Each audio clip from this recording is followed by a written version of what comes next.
দেখেছি, শুধু শিক্ষক নয়, বিসিএস ক্যাডার থেকে শুরু করে ইচ অ্যান্ড এভরি সেক্টরে আমরা দেখেছিলাম যে আওয়ামী লীগ না করার কারণে, পরিবার আওয়ামী লীগ সংশ্লিষ্টতা না থাকার কারণে তাদেরকে বাংলাদেশের গভর্নমেন্ট জব থেকে বঞ্চিত করা হয়েছিল। হাজার হাজার লক্ষাধিক ছাত্রদেরকে আমরা খুঁজে পাবো বাংলাদেশে যারা অকাতর পড়াশোনা করেছে, দিনরাত লাইব্রেরিতে পড়ে থেকে পড়াশোনা করে বিসিএস এ বিভিন্ন স্থানে সরকারি চাকরিগুলোতে তারা সুপারিশ প্রাপ্ত হয়েছে, কিন্তু আমরা দেখেছি যে তাদের সুপারিশ প্রাপ্ত হওয়ার পরেও আইনি জটিলতা, আওয়ামী লীগ না করা রাজনৈতিক সংশ্লিষ্টতার কারণে বাদ দেওয়া হয়েছে। বাংলাদেশে, আগামীর বাংলাদেশে গণহত্যাকারীর ব্যতীত আর কাউকে আমরা রাজনৈতিক সংশ্লিষ্টতার কারণে নিয়োগ বঞ্চিত হতে দেব না।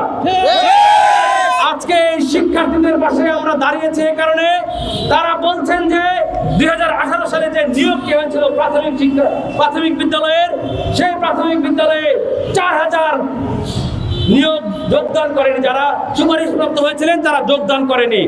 এখন আমরা তাদের দাবি হচ্ছে, যেহেতু যোগদান করেনি এবং শূন্য পদ ছিল, হাইকোর্টও নির্দেশ দিয়েছিল শূন্য পদে তাদেরকে নিয়োগ দেওয়ার জন্য, কিন্তু তৎকালীন প্রাথমিক ও গণশিক্ষামন্ত্রী জাকির হোসেন এই দুর্নীতিবাজ তাদেরকে আদালতের রায় না মেনে তাদেরকে নিয়োগ বঞ্চিত করেছে। তাদের যে প্যানেলে নিয়োগ প্রাপ্তির যে দাবি, এটাকে আমরা যৌক্তিক মনে করেছি বিধায় আজকে এখানে তাদের সাথে সংহতি জানিয়েছি। আমরা বলছি অনতি বিলম্বে এই যে শিক্ষক ভাইরা, বঞ্চিত ভাইরা আজকে প্রেস ক্লাবে দাঁড়িয়েছে, তাদের সামনের পরিকল্পনা তারা প্রয়োজনে কাফনের কাপড় পরে এই তাদের দাবি আদায়ে রাজপথে থাকবে। আমরা তাদেরকে বলছি, তারা যে দাবি করেছে তাদের দাবিটি অবশ্যই যৌক্তিক। প্যানেলের মাধ্যমে যারা নিয়োগ পায়নি তারা কিন্তু সকলেই ভাইভাতে উত্তীর্ণ হয়েছে, পরীক্ষা রিটেনে পাশ করেছে, তারপরেও শূন্য পদ থাকার পরেও কেন তাদেরকে নিয়োগ দেওয়া হবে না? অনতি বিলম্বে প্রাথমিক গণশিক্ষা প্রাথমিক ও গণশিক্ষা যে উপদেষ্টা আছেন তাকে আমি বলছি, এই ভাইদের সাথে বসুন, তাদের দাবিটি যৌক্তিক।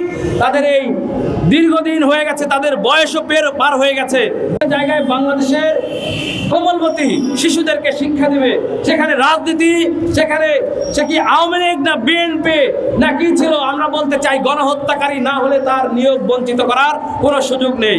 অনতিবিলম্বে তাদের দাবি মেনে নিয়ে তাদের পাশে দাঁড়িয়ে তাদেরকে ওই 4000 শূন্য পদে যারা নিয়োগ বঞ্চিত হয়েছে অনতি বিলম্বে তাদেরকে নিয়োগ দিতে হবে, অন্যথায় আমরা তাদের পাশে আছি, সামনেও।